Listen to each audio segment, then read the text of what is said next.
अच्छा, नेक्स्ट थोड़ा सा डिस्कशन कर लेते हैं कि डेटा टाइप क्या चीज़ होती है और डेटा टाइप की इम्पोर्टेंस क्या है हमारे डेटाबेस के अंदर या टेबल्स के अंदर। इसका साइज़ क्या है, स्टोरेज में कितनी जगह लेता है और वो स्टोरेज की जगह हमने किस तरह से कंट्रोल करनी है, ये बड़ी इंपॉर्टेंट चीज़ें हैं। मैंने तीन मेन कैटेगरीज में इसको डिवाइड किया है: string data types, numeric data types और डेट डेटा टाइप्स। स्ट्रिंग में करैक्टर है, करैक्टर के अंदर ये फिक्स्ड लेंथ के करैक्टर्स होते हैं। 8000 करैक्टर तक मैक्सिमम आप ये लिख सकते हैं और आपको इसकी विड्थ डिफाइन करनी पड़ती है। ये जो आपके CHAR और उसकी ब्रैकेट में एन लिखा हुआ है, इनका मतलब यह है कि कितने करैक्टर्स हैं, 8 हैं, 10 हैं, 20 हैं, 50 हैं या 8000 हैं, कितने हैं।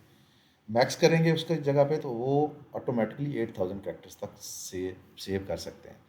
वेरिएबल करैक्टर आ जाता है। वेरिएबल विड्थ है, ये बेसिकली करैक्टर स्ट्रिंग है और 8000 तक आप इसमें स्टोर कर सकते हैं।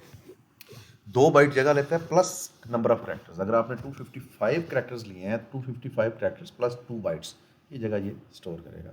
और variable character maximum maximum size इसका जो है ये 1 बिलियन करैक्टर्स तक आप इसमें स्टोर कर सकते हैं। याद रखें, मैक्स वेरिएबल करैक्टर मैक्स तब कीजिएगा अगर आपके कॉलम के अंदर इतना ज़्यादा डेटा है कि वो आप समझते हैं कि 255 या 400 500 करैक्टर तक कंट्रोल नहीं कर सकते।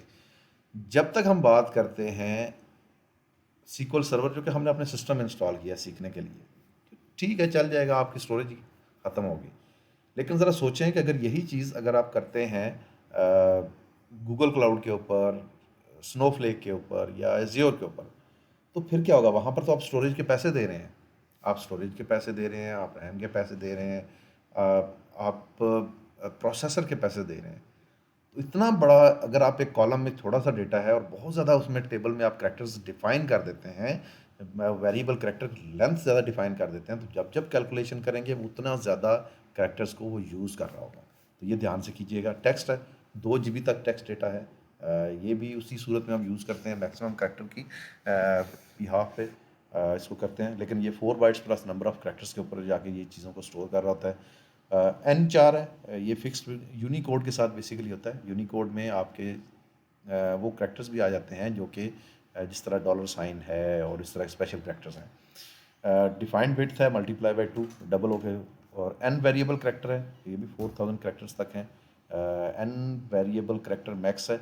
बेशक इसको स्टॉप करें, इसका स्क्रीनशॉट लेके अपने पास रख लें, ये आगे चल के भी आपके काम आएगा। ये ऐसे आपको याद नहीं होगा। यस, अगर कोई चीज़ आपको समझ में नहीं आए तो आप मुझसे पूछ लीजिएगा। फिर एंड टेक्स्ट है, बाइनरी है, वेरिएबल बाइनरी है। वेरिएबल बाइनरी का मैक्सिमम है और इमेज है।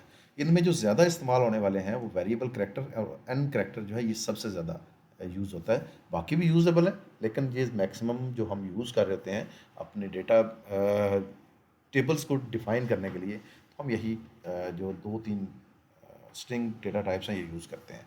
उसके बाद न्यूमेरिक डेटा टाइप्स आ जाते हैं, ये भी बहुत सारी हैं, इनका स्क्रीनशॉट लेके रख लें। मैंने डिटेल सारी इसमें लिख दी है, तसल्ली से बैठ के पढ़ें। स्टोरेज को लाजमी ध्यान में रखिएगा कि आपका एक डेटा टाइप जो है उसमें वो कितनी बाइट्स जगह घेरता है। अच्छा, इसमें जो ज़्यादातर हम यूज़ करते हैं वो इंटीजर्स यूज़ करते हैं, INT, डेसिमल यूज़ करते हैं, न्यूमेरिक यूज़ करते हैं।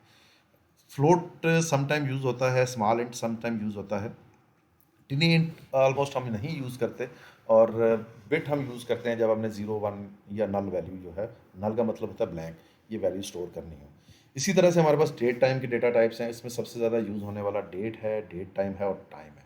ये हम सबसे ज़्यादा यूज़ करते हैं। सम टाइम में हम सम टाइम स्टैम्प भी यूज़ कर रहे होते हैं। लेकिन इसमें एक जो ख़ास चीज़ याद रखने की है वो ये है कि जब भी हम डेट यूज़ करेंगे, डेट स्टोर करेंगे, तो उसका एक फॉर्मेट है।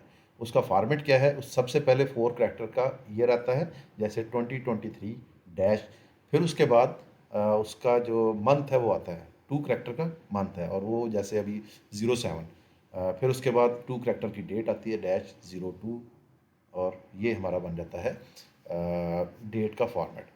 ये डेटा टाइप 3 तरह के मैंने आप लोगों के साथ स्क्रीन शेयर कर दी हैं। 3 तरह के मैंने आपको बता दिए हैं, कि स्टोरेज भी बता दी है। कोई चीज़ समझ में ना आया मुझसे क्वेश्चन कर लें, लेकिन ये सारी चीज़ें बड़ी डिटेल में मैंने इसमें लिख भी दी हैं आप लोगों के लिए। स्क्रीनशॉट ले लें, अपने पास रख लें। और इनको आगे चल के जब हम टेबल क्रिएट करने जा रहे होंगे तो मैं आपको यूज़ करके भी दिखाऊंगा कि किस तरह से आपने इनको यूज़ करना है।